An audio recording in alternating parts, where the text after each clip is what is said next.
What's up everyone, William H here. Thank you for clicking on my video, and today I wanted to share with you guys how I handle customer complaint, guys. And I thought this was important for me to share with you guys. Maybe you guys have encountered it and maybe you haven't. Maybe you're brand new and it's gonna happen, guys. Let me tell you right now, if you're barely starting, you're going to get customer complaints, guys. It's just a part of the job, right? And when it happens, you're gonna be ready once you watch this video. All right, so before I get into it, guys, don't forget to subscribe, and like my video, and let's dive into it. Right, so the way I handle customer complaints, guys, and keep in mind there's a lot of ways you can deal with it.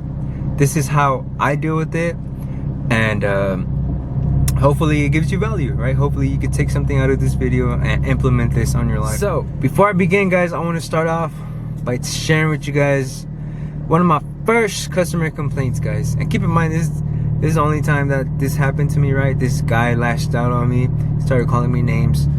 I wanted to tell you guys this story to show you how I handled it, right?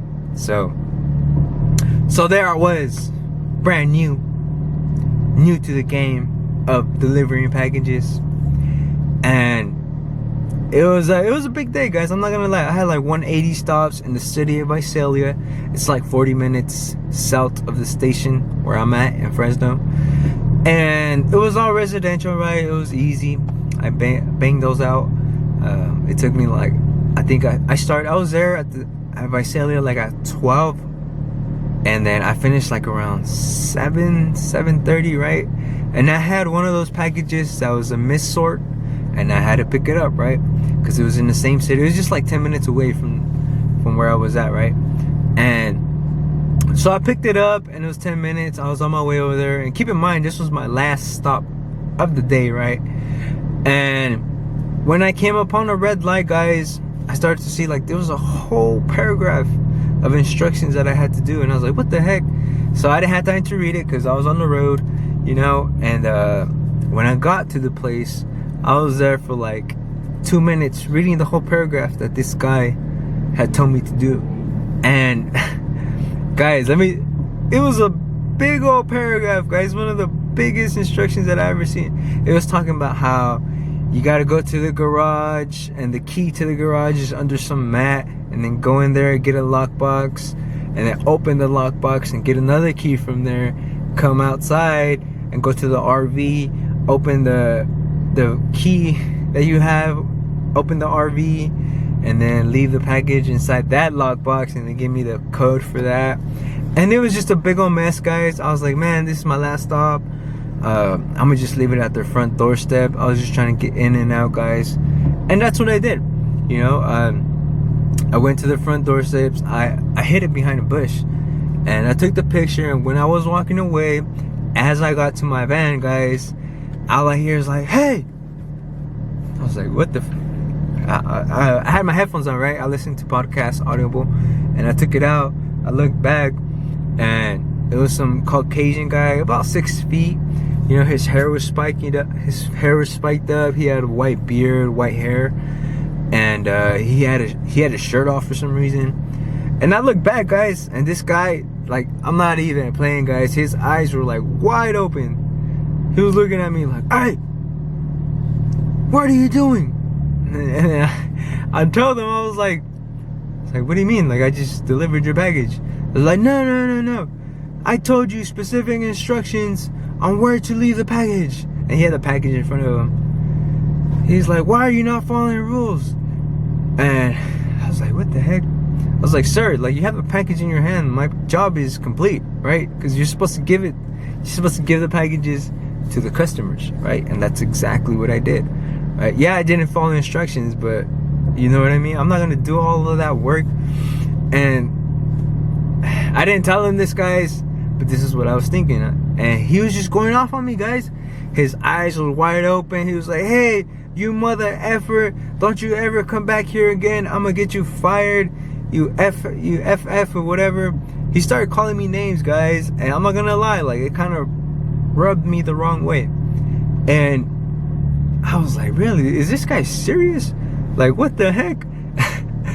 And so I took a deep breath, guys. This is what I did. I took a deep breath. And I walked away. I went into my van, guys. This guy was following me. He followed me to the passenger side of the van. And he started knocking on my window. He's like, hey, you mother effer, I'm talking to you. And he's like, do you want me to return this? And I was like, what the heck? Because I will return it. And I was looking at him like, okay, return it, sir. I have no problem with that. He's like, no, you mother effer. Like, you've been delivering here for the past couple of months and you still don't follow instructions. And keep in mind, it was the first time that I delivered to his house, okay? And he was calling me names, guys. He was telling me this and that. And I was like, what the heck? This guy's really testing me, right? I had the Amazon vest. I was in the Amazon van. And I was like, oh my goodness. So this is what I did, guys. This is what I did. I took out my gun and I blasted this fool. What you mean? Bah, bah, bah, bah, bah. Nah, guys, in reality, I just told this guy, have a good day, sir, or have a good night, because it was already nighttime, right? It was like at 7:30-ish, and I told this guy, I was like, have a good night, sir.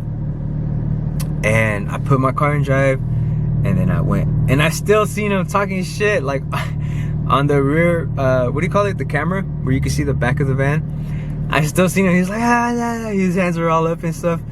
And I don't know about you guys, but I can tell when somebody is on something, right? And that guy was on something. And who knows, he was probably having a bad day, and he just wanted to unleash it on me, right? And there's people like that, guys. Why am I sharing with you guys this? Because, you know, if it was another person who had a short temper, right? I was like on this was my last stop, guys. I just want to get in and out. He was talking all that smack. And guys, I'm not gonna lie to you, this guy, he was testing me. He was really testing me, guys. I just took a deep breath. I told him to have a good night, and I drove off. Simple as that, guys. So that's the moral of the story is, guys, it's not worth going back and forth with the customer, because maybe that customer, he's not gonna want to listen to you. He just wants to tell you off to make himself feel better, or herself feel better. And you know, my advice to you guys is just simply walk away, guys. I'm pretty sure you guys heard of those stories where drivers talk back to the customers, and sometimes drivers assault the customers, right? And if you want to keep your job, right, I don't recommend that. But what I am telling you guys is just take a deep breath, realize you're on the job, and walk away, guys. And if they have, like, hey, give me a number to call your supervisor, just give them the Amazon support card. Sometimes they have those cards, and sometimes you have it on your phone, right? And just give it to them. Be like, hey, if you guys have any questions, there you go. All right, goodbye. And move on to the next, guys.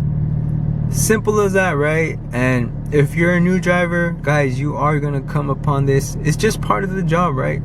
And when you do, just take a deep breath and walk away, right? And yeah, guys, that's what I wanted to share with you guys. I wanted to leave you guys with the closing message. You can do anything you put your mind to. I hope you guys have a blessed day. Don't forget to subscribe and like, and I'll see you in the next one.